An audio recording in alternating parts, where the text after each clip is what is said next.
On attend toujours les résultats officiels, mais cela ne semble plus faire de doute. Le travailliste Sadiq Khan est le nouveau maire de Londres, son premier maire musulman.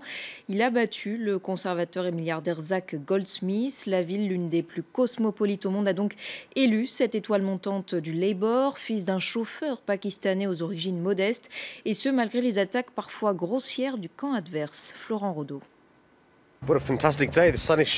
Le sourire du nouveau maire de Londres.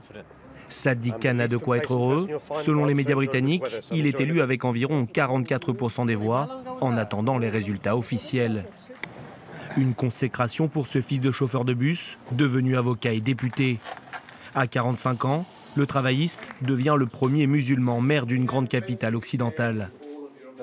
Moi, je suis un Londonien, un Européen. Je suis britannique de confession musulmane. J'ai un héritage asiatique du Pakistan. Je suis un mari et un père de 2 filles. Nous avons tous des identités multiples. Je veux être un symbole du meilleur de Londres.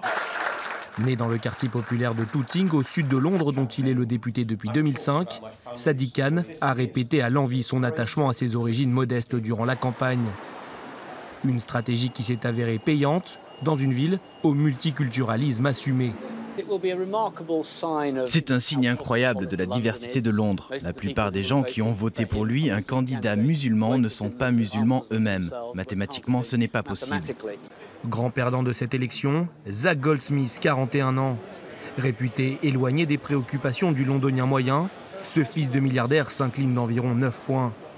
Aux antipodes de son rival, il n'a pas su convaincre les électeurs de voter conservateur. Plusieurs défis attendent désormais le tout nouveau maire de Londres.